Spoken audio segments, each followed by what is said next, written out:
Good afternoon, guys. Welcome to another episode on my Welcome to another episode on my sitcom. That feels like saying, doesn't it? Christ almighty, get your words out. Welcome to another vlog here on my channel at Curtis Corby Golf. If you haven't subscribed already, don't forget to click the subscribe button down below and to follow me on all my social medias. You join me here at Dainton Park this afternoon. It is absolutely stunning today. It is blue skies everywhere, nice bit of breeze to keep you cool, although by the state of me it ain't working.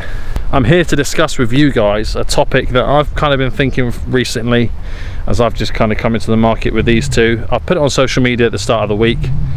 I wanted to know whether people prefer using one of these, that's one of my old Bushnells there, or, come with me, one of them bad boys, which is a GARMIN GPS watch. Look at that score there. Cheeky little -1 with 5 holes in, always nice.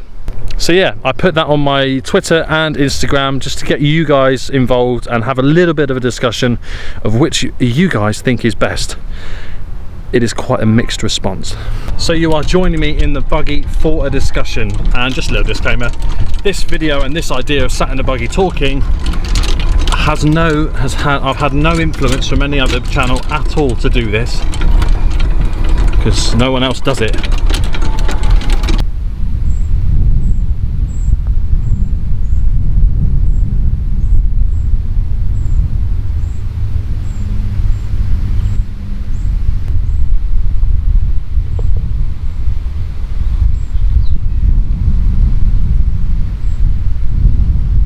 So thank you to you guys who have commented. The first one I got was on Instagram, and it was from the amazing Big Oggy Golf. Nice to hear your opinion, buddy. So John from Big Oggy has put, that's an interesting, I cannot talk, sorry, that's quite hot. That's an interesting one. I use a watch because my playing partners at my club are always saying we need to keep moving, and they dislike people using rangefinder because it takes too long. Also, there is a number of blind shots to hit and hills and ridges to hit over, so the pin is not always able to be seen unless I'm over the ridges. The rangefinder is not just used for pins, which is a comment I will be making at the end of this video. But after discussing with people, like I played this morning, I was discussing it with my playing partners and stuff this morning, it is apparent that people don't use rangefinders purely for the fact that it takes too long, which I can understand. It's not the most, there's easier things and quicker things to do out there, of course, such as just looking at a watch, and that's where the watch comes into its own, because it is quick, it gives you a yardage as you're moving, you don't have to try and zap a very, very small target such as a flag. So yeah, it's an interesting one. I think that's why I'm doing this topic, because there are quite a few different opinions. Oh my god, I've just literally seen the state of my face. I look like a beetroot. Another one was from Matt Low 67, and his comment is basically, I've never used either, so it would be interesting in other people's comments. Thank you for your comment, and hopefully if you've watched the video you're getting that feedback. I will tell you my opinion once I've kind of read through just a few comments I've got. I haven't got many, but some of them are quite interesting, so I will read through all of them and then I will give you my opinion afterwards, because it actually has changed a little bit since I've had both of them, and I'll tell you why in a minute. So right, a Twitter comment from, sorry if I don't pronounce this wrong, if I don't pronounce this right, sorry, such bad English. So yeah, comment from, I'm going to say Kyle Christiansen. You'll see the comment. I'm terrible at pronouncing names, so I do apologise. But he's put, I like the watches on the courses. I've never been, I'm going to start again. Jesus Christ, Curtis. He says, I like the watches on the course I've never been to before. If the watches also have measurements to hazards, etc, etc. But it always seems like their batteries run out at bad times. I prefer the rangefinders overall though, as I don't like wearing watches and can use for any targets. Now this is the point I wanted to make with John's comment, Big Oggy Golf, because people automatically assume that rangefinders are just for the pins, because it's what they advertise. It's pin seeker and things like this, and slope additions, so you get the accurate reading towards pins and things like this. It's not just for pins, you can use it for everything. So if you want to measure bunker in the fairway, greenside bunker, a pin, a dog leg, like where the trees are and things like that. So water hazards, all sorts. It's not just use for pins, and I think that's things that some people really get confused with, or just mistake it for, really, that it is literally just for seeking out a pin, which is not the case, because I actually use it more for hazards and bunkers and things like that than I do actually pins. Out and out yardages. However, some real advantages to a GPS watch or app is to give you a view of the hole and how it plays. Again, very good point, because a lot of the modern GPS watches now actually give you like an overlay or an outlay, or a view of the whole of the entire hole, which is really good because it gives you a yardage to a bunker anyway. So those of you that don't like taking time with the rangefinder, the new watches are pretty good like that. Final comment is from Neil Taylor on Twitter, so thank you very much to you, mate. It says, has to be GPS. I'm not consistent enough as an amateur to guarantee exact yardages. Knowing front, middle and back is enough detail for an amateur golfer unless you play at an elite level, so category 1 or below. Now, I kind of agree with that comment, and this brings me on to my view of it now, basically.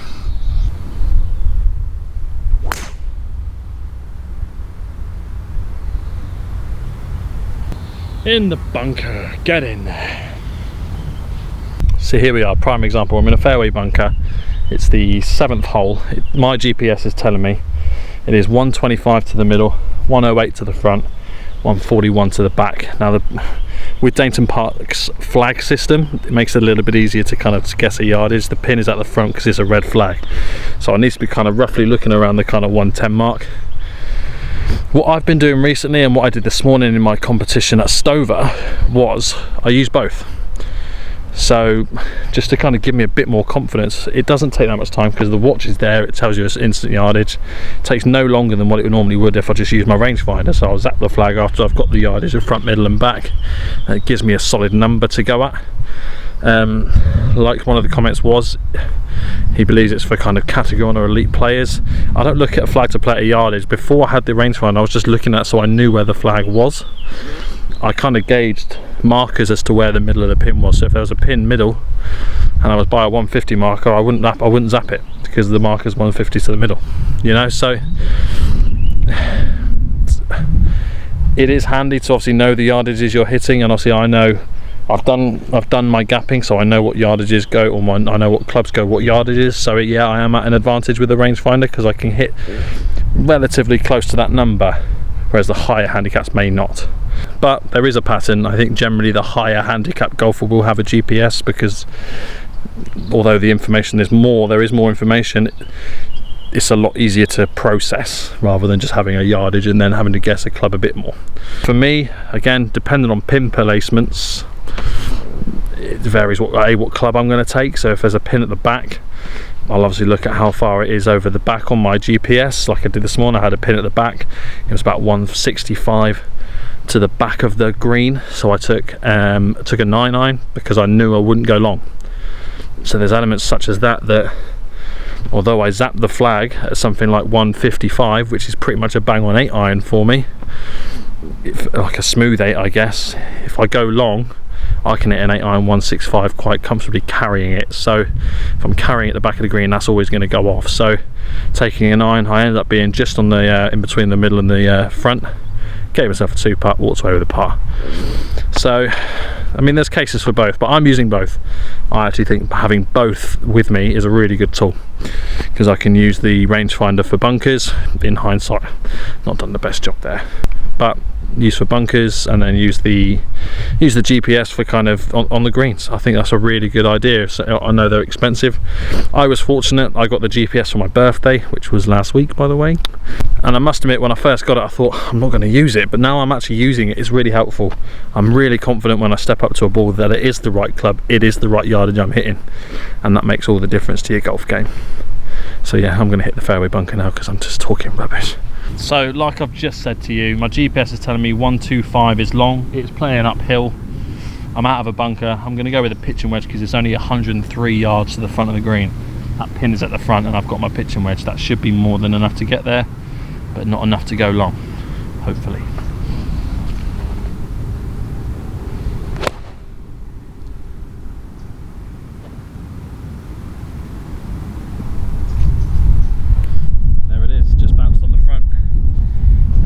Thank you, GPS. By the rangefinder there, I probably would have gone like 50 degrees, to be fair. knowing where the back was, but considering I can't see it, that's helped me quite a lot. And now I've got a birdie putt.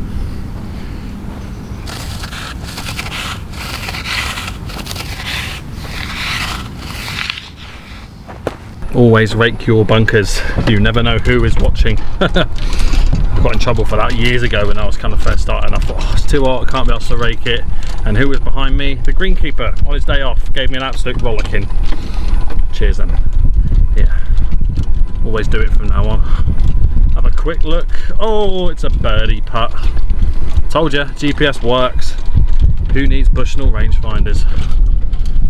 To be honest, looking at it in hindsight, I could have even gone 9-iron and been okay there, really.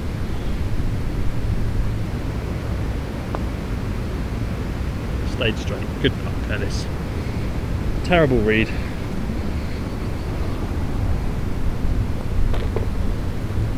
Oh, there we go. A par. 1 under. So there you go, guys. Just another quick discussion really with you guys, and thank you to everyone that commented. Again, if you haven't commented and you've got an opinion, comment down below here, because I'd love to hear from it. Really going to try and get you guys involved in these videos a hell of a lot more now, because it's just good fun speaking to you guys. And yeah, I'm going to go and practice now, because I've got a couple of big comps coming up my way these coming weeks, so need to try and practice a bit more really. So camera's coming off, just a bit of solid practice, but you will see updates from me on how I've got on in comps in the near come future. Hopefully my handicap comes down, and hopefully you guys stick around to follow my pathway to the PGA. So yeah, thank you again for watching, guys, and I'll see you soon.